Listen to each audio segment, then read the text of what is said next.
इस capsule video में हम vector differential operator, curl, divergence, gradient और लाप्लासियन के इस्तेमाल को और इसकी फ़िज़िकल इंटरप्रिटेशन को समझेंगे।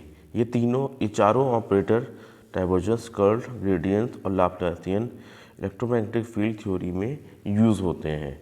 इसके इस्तेमाल को हम समझने का प्रयास करेंगे। तो पहले समझते हैं वेक्टर डिफरेंशियल ऑपरेटर क्या होता है, जो कि रिवर्स डेल्टा साइन से इसका रिप्रेजेंटेशन किया जाता है। ये एक मैथमेटिकल ऑपरेटर है, ये कोई वेक्टर नहीं है और इसे डेल या नेबुला कहते हैं। देखिए यहाँ पे इसको डेल से ही जनरली रिप्रेजेंट किया जाता है, कहा जाता है। नेबुला नाम का इस्तेमाल बहुत ही कम होता है। अब इसका इस्तेमाल कहाँ कहाँ है उसको देख लेते हैं।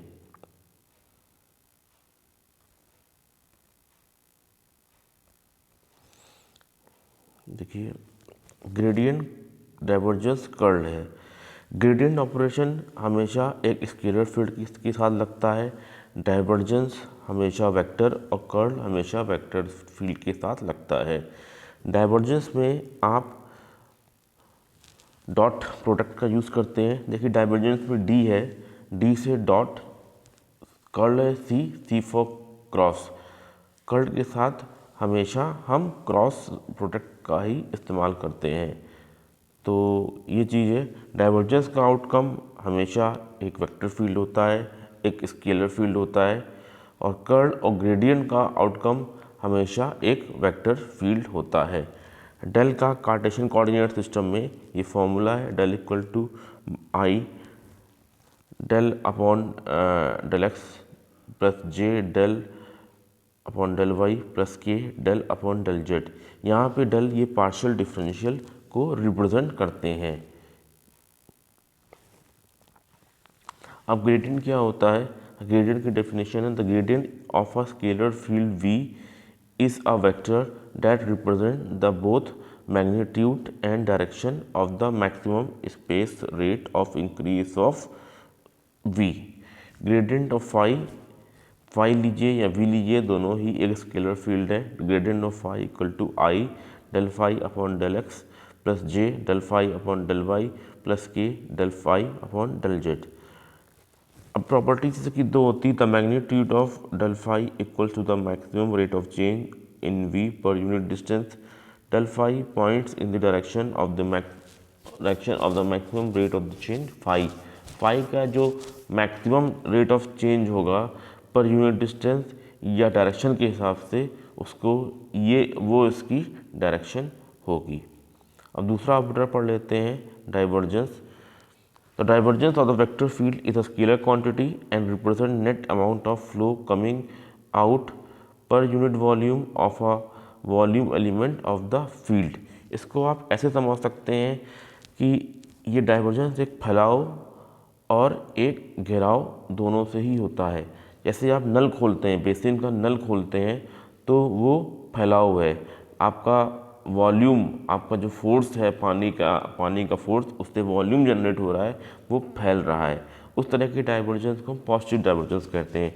इसी प्रकार से उसके नीचे नई नाली जो कि आपके वॉल्यूम को इकट्ठा कर रही है, उस तरह के ऑपरेशन को हम नेगेटिव डाइवर्जेंस कहते हैं।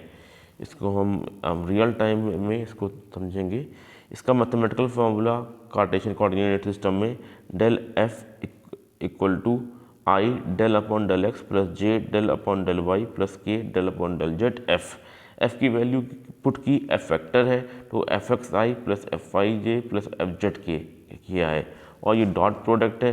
फर्दर आप नीचे सॉल्व करेंगे तो आपको इस तरीके का मिलेगा, del F X upon del X plus del F Y upon del Y plus del F Z upon del Z. Spherical coordinate system और सिलेंड्रिकल कोऑर्डिनेट सिस्टम में अलग तरह के फॉर्मूले इस्तेमाल होते हैं।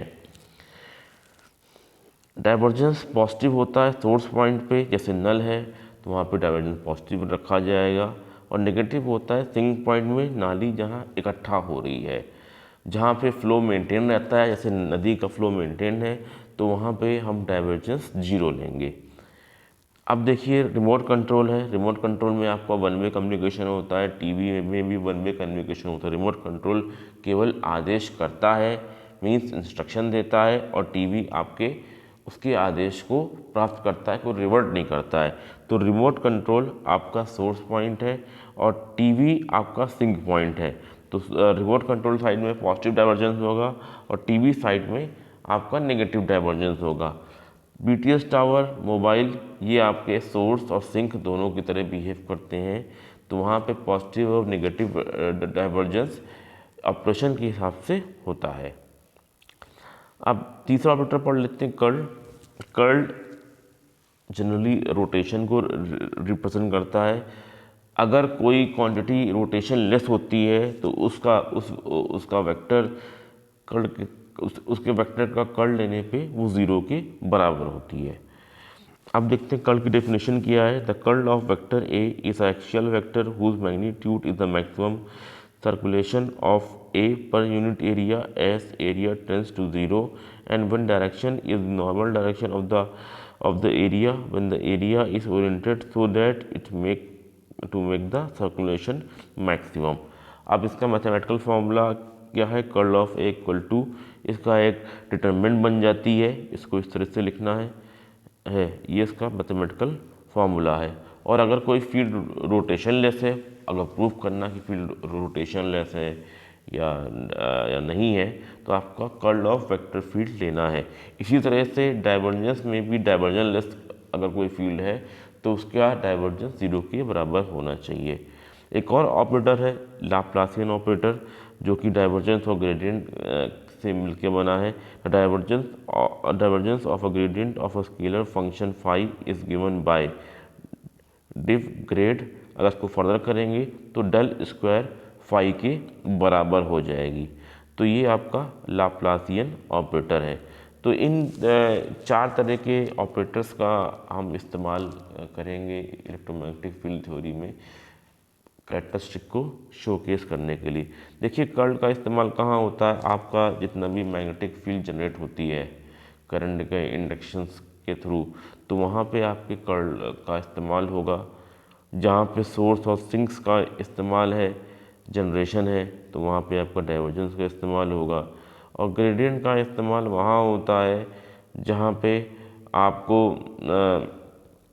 स्केलर फील्ड के डिफरेंट पोजीशंस पे कैलकुलेशंस करना होगा।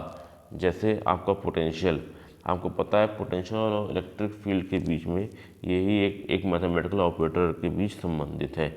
तो इसको हम नेक्स्ट वीडियोस लेक्चर्स में देखेंगे। मैथमेटिकल प्रॉब्लम्स को हम किसी और लेक्चर्स में कवर अप करेंगे। Thank you.